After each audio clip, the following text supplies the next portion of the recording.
Hey everybody, 9:52. It is feeling good out. It's about 67 degrees. It's just so refreshing out here. How's everybody doing?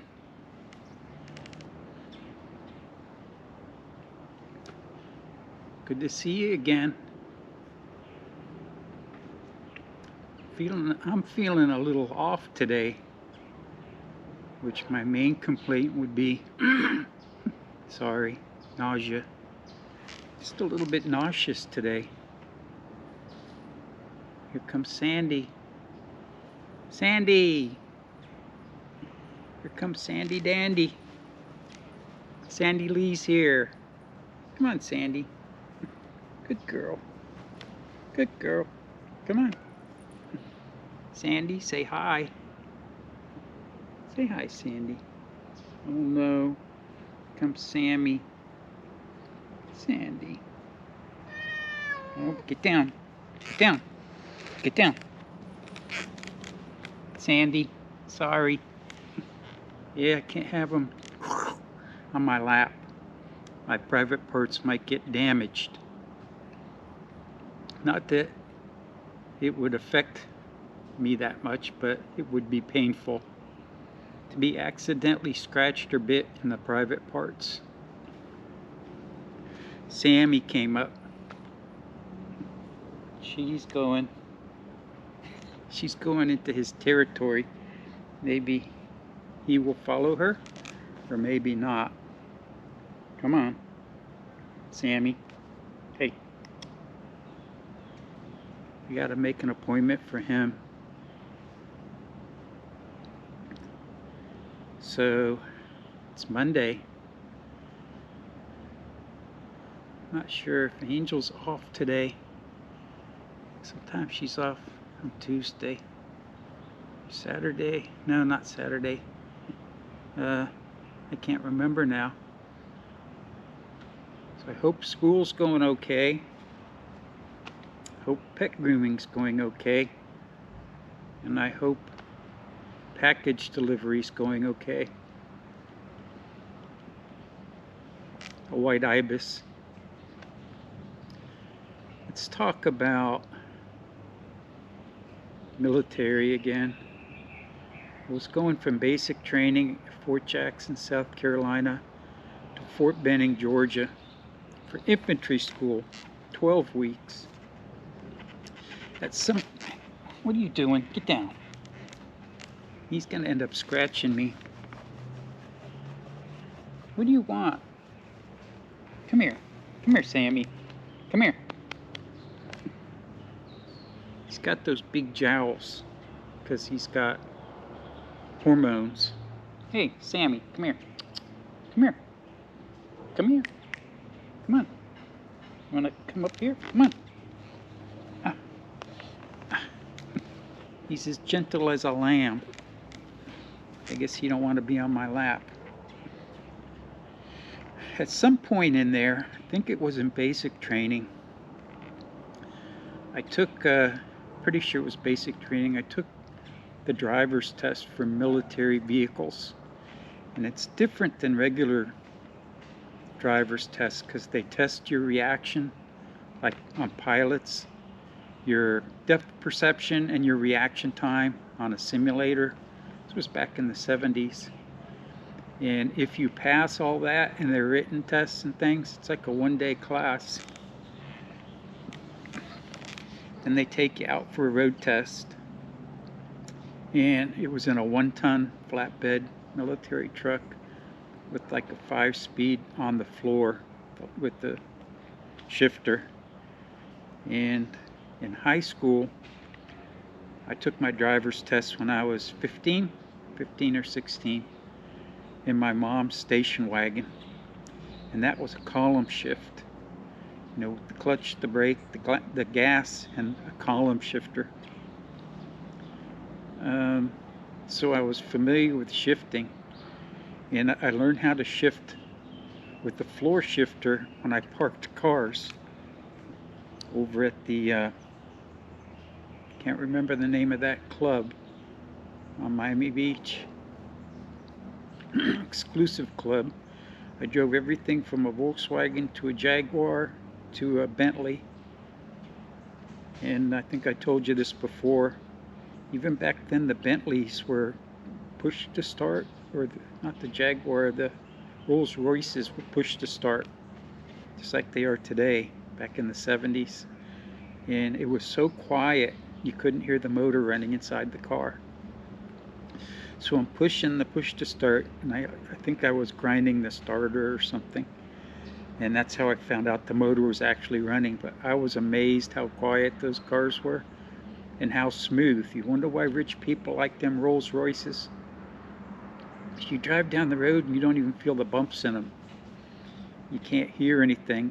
It's just so quiet and peaceful.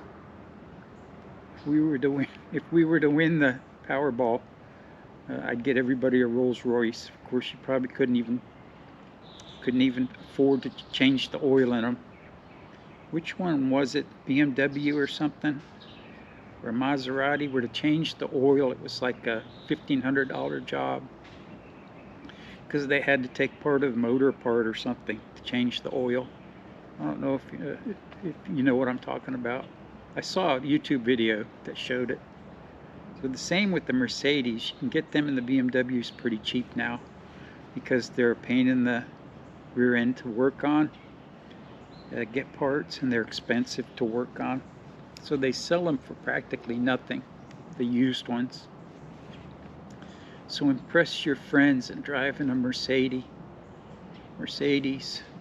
and hopefully it won't break on you, right?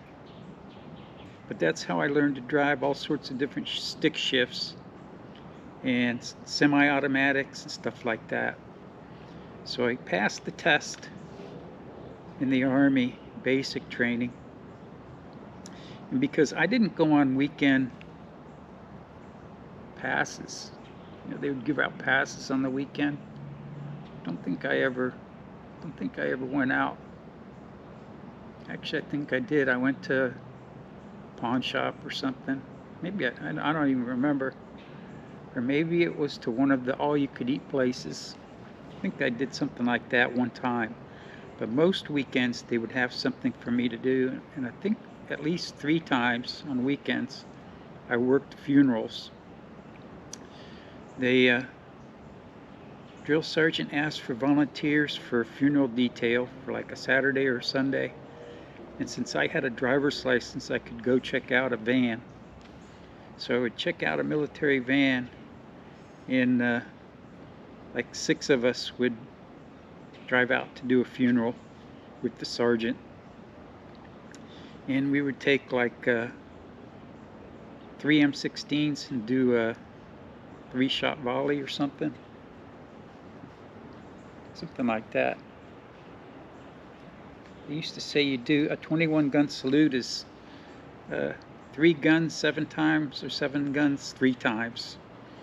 But we did all that. You know, that's where I learned to do funerals in the military. Folding the flag and escorting the casket and all that. So that's where I got my driver's license. Later on, that would come in handy, not in infantry school, but in special forces. And then we left after that nice meal, the cafeteria, where we all had a beer and some Mountain Brew. We got on a Greyhound bus that came onto the post, and a couple of us that were going to Fort Benning. 4 were going to infantry school, and I think some others were going to other schools, so there might have been about 12 of us total going there. Only 4 of us were going in the infantry. So that's a place not a lot of people want to go, because it's a lot of work.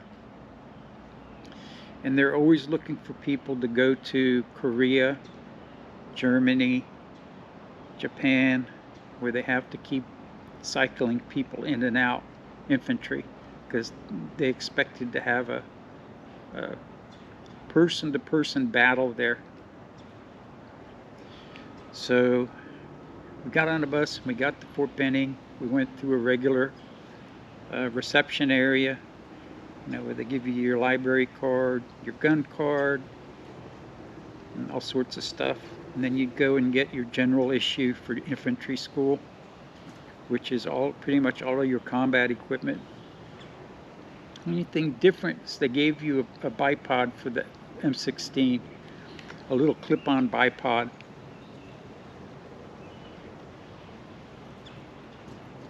And of course, I got the expert badge qualifying this time. And that was always a lot of fun because we would shoot out to, I think, pretty sure it was more than 250 meters. Because you zero the gun at 25 and the bullet's actually on its way up when it hits at the 25. And then as it arches, it either makes level flight or it's on its way. It just starts on its way down at 250. So where the bullet hits at 25 meters on the target, it should hit in the same spot 250 meters out. So if you're a half inch off at 25, you'd be like 3 or 4 inches off down at 250.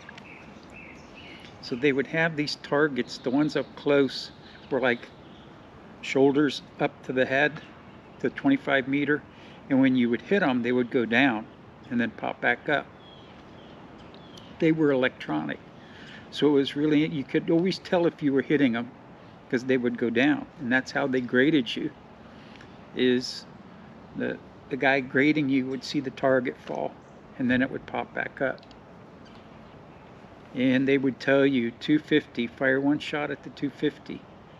And you'd go between 25 and 250 and you go and he'd say fire one shot at 100 and that target would fall. I want to say I got a perfect score and the crack shot award. Huh? What? Sammy the Hammy. Why are you such a hammy? Why did you have to run off Sandy? Huh? Why'd you run off Sandy? Good boy. You're a good boy. You want to come up? Come on. Come on. Infantry school is where the bullets and the beans meet. What I remember about that, of course, every Sunday I would go to church, which was my consolation. That kept me normal. And we would have these pep rallies. They were like pep rallies where everybody would go into this auditorium, and one of them they were singing Christian songs, Amazing Grace. Everybody was getting down to that.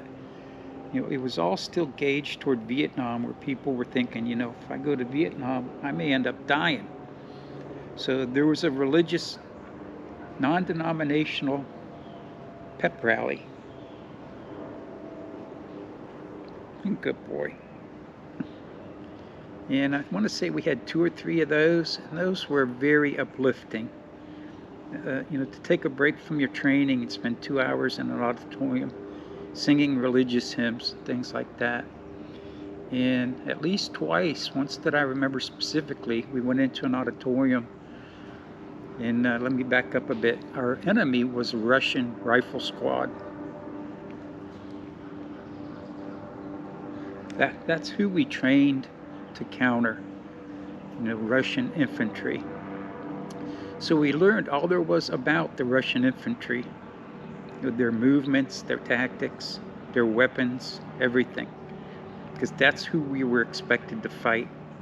And most of the time I was there, the place where we were probably going to fight was Germany, because the Russians had amassed thousands of tanks on the east side of the Berlin Wall, and their tactic was going to be to overwhelm the West Germany with so many of these tanks.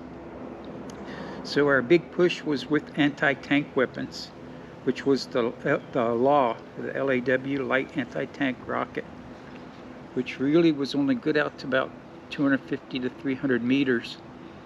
And it sounds like a long way, but when you're talking about somebody in a tank or even a guy with a rifle trying to kill you, 250 meters is close. And you would learn to do it in groups of 2. They call them a tank killer team. This is infantry now. So we go to one of these pep rallies, and it's all about Russia, the Russian military. And they're showing videos and building up how the Russian military's studying our tactics, and that we're the ones that they expect to kill, and that we need to be ready for them. And then they brought this guy on stage who claimed to be, he spoke in like a heavy Russian accent, and he claimed to have been a Russian who had defected from the Russian military. And he was telling us how they trained, about how they were going to take no mercy on us, and that if we ever thought we were going to surrender, that they would torture us to no end by ripping off our fingernails and breaking our fingers one at a time and smashing our kneecaps and things like that. So by the time we were done, we were all pretty mad, pretty angry about the Russians, and we wouldn't have any problem with killing them, which I guess was the intent, right? To get into our minds and make us understand that we're going to kill those. And that's probably the same way they did it in World War II. Why, when the Americans went over to Europe, they were just angry like they are today all over the place. Instead of road rage, you would go to Europe and you would kill Germans. But they'd heard so many terrible things about Germans being inhumane. So for an American, their main idea was to kill Germans before they killed you, and to show them no mercy. So that's the way we were trained, and we had these pep rallies that built us up, that got us fired up. And we did a lot of marching, a lot of shooting. It's where we learned how to employ machine guns, change barrels, load and operate the M60 machine gun, dig foxholes and trenches, and employ them in series to make a killing field, or a field of fire, which is an area from about the knees down where you clear out the brush, so when you're in your hole you can look straight out. But for somebody standing up, they can't tell that you're there because the brush is so thick. So when you prepare your area, you would clear the brush out to 250 meters from about knee-high down. And if anybody came into that area, you would see them. You'd see their legs. But they'd have no idea you were there because, you're in a foxhole looking across the ground. So things like that, military tactics, machine guns, anti-tank guns. And I want to say we spent 3 or 4 days learning about mechanized infantry. It's down in Fort Stewart, Georgia, is I think the 24th Mechanized Infantry. And that's the same thing we do, except they operate out of armed personnel carriers, kind of like the Russian BMP, where it gets you into the battle area and then everybody files out on both sides to cover. But it gets you there instead of walking, which if in the infantry you definitely walk a lot. So it would always be better to ride than walk. In SF we used to say the worst kind of riding beats the best kind of walking. When we went out in the desert in an open back truck, the dust in the desert was coming up, and we would have bandanas around our face and our eyes, and when we got to where we were going, we were completely white, covered in dust, dirt, except for where the mask, for where the bandana was, their clothes, skin, everything was just covered in dirt. He is sound asleep. Sammy. Hopefully he won't get upset and bite me when he wakes up, right? Hey, Sammy, he's a good boy. He's a good boy. Kitsy used to get upset. He'd think something was touching him in his sleep. That's when he would attack me. All right, Sammy. Sammy, come on. You're gonna have to get down. Come on. Come on, get down. Get down, Sammy. Come on. Come on. Get down. Get down. Come on. Ah. Good boy. I just don't trust him.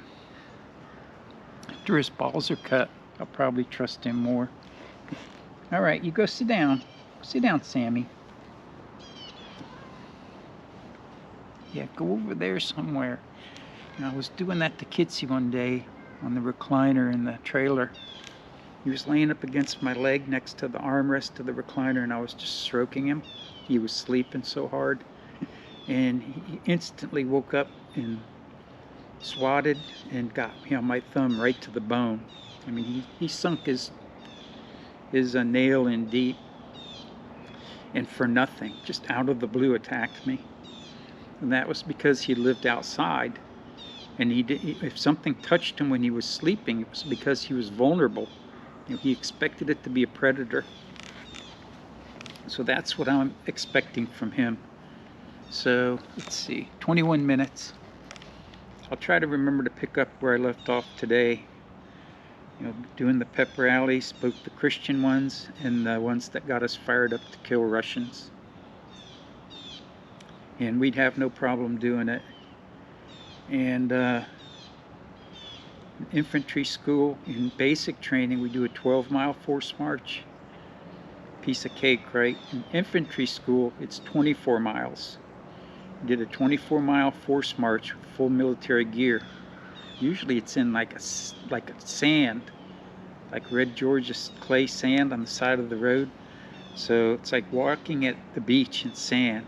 It's just 10 times as hard to walk in soft sand, especially with big fat military boots, like big Mickey Mouse boots.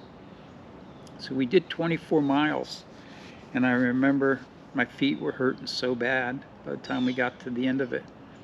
And we bivouacked, you know, with our half of a tent again. And I remember, you know, like rubbing my feet and stuff because they were like hamburger meat. That's how you toughen things up. That's how you get calluses and stuff, right? Same with riding a bike. So we did a lot of different shooting. We did a lot of hand grenade stuff. We did live hand grenades. They weren't into urban warfare. We did just a little bit of urban warfare because that wasn't the big thing back then.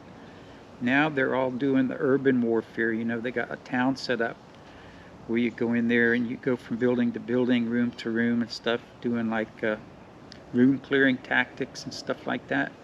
We did a little bit of that, but that wasn't the, you know, we expected to meet the Russians in a forest, like in Germany or in Korea. They were always moving people in and out of those two places.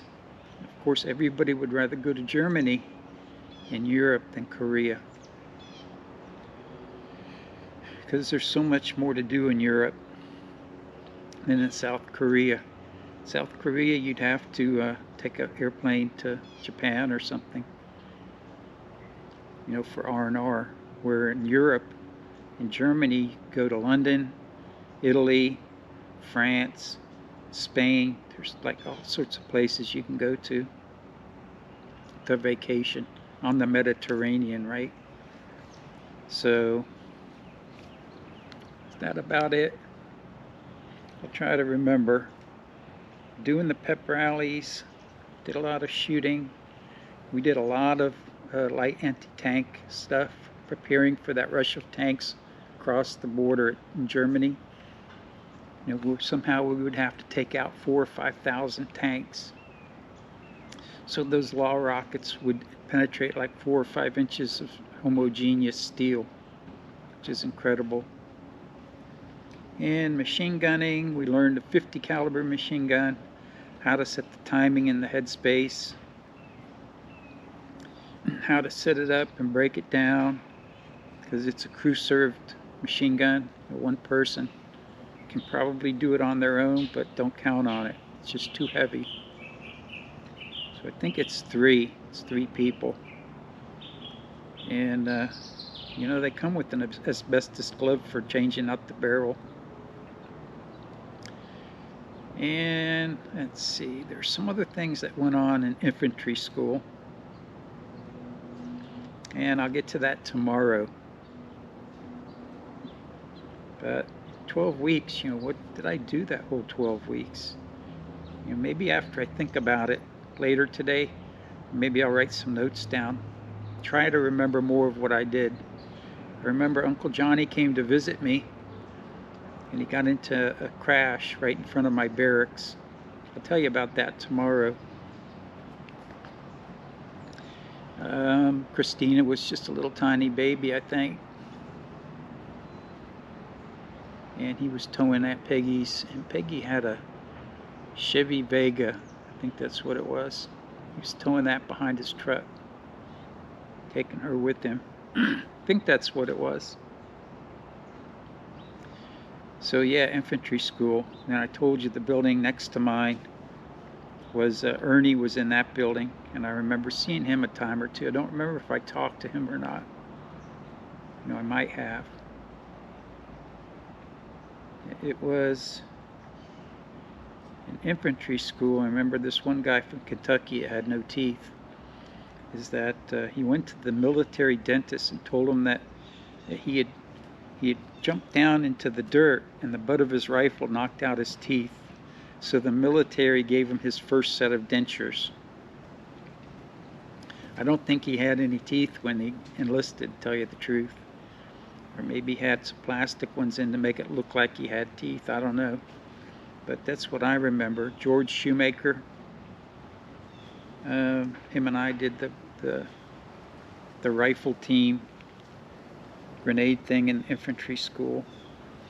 And then once on a weekend we did some extracurricular training down at the Ranger camp. We marched out there and went down the slide of life at Camp Victory. More on that tomorrow. 27 minutes. I talked and really didn't say much, but kill, kill, kill Russians. The Russians, and I'll tell you this now, with all that's going on with Russia, people not wanting to support Ukraine, Russia is not our friend. They're shaking hands with North Korea. They want us dead. If you were to go face to face on any one of those battlefields, the North Korean or a Russian will have no problem killing you and drinking your blood from their boot, or from your boot. So the Russians, my dear people, are not your friends. And we have to support Ukraine, because when it's not Ukraine, it'll be everybody else. And then if we back down over the nuclear threat, they'll be able to land troops right in this country and take this country without ever firing a shot. There's a book about that. I think it's called The 28th Parallel or something like that. Very interesting book about how the Russians invaded our country without ever firing a shot because we had a weak president who backed down during a nuclear threat. You know, at some point, the 2 toughest kids on the block are going to scrape, and when they do, the nuclear bombs are going to have to fly. And it's inevitable. It's going to happen. There's no 2 ways around it. Some people say that the UFOs have been seen around military bases around the 50s, and that when they were around these military bases, their equipment wouldn't work, both in Russia and in this country. So maybe we'll be saved by these flying saucers, right?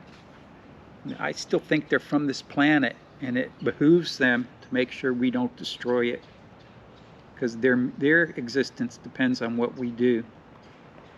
So God bless everyone. Hope you have a wonderful Monday and a great week. Thanks for spending time watching this. Present people and future people, peace. You know, make love, not war. Make peace. I think it was Jesus said, make peace with your enemy, or else he'll take you to court and take everything you have. I love you guys. God loves you. Together we always and both will in time and eternity. Bye, everybody.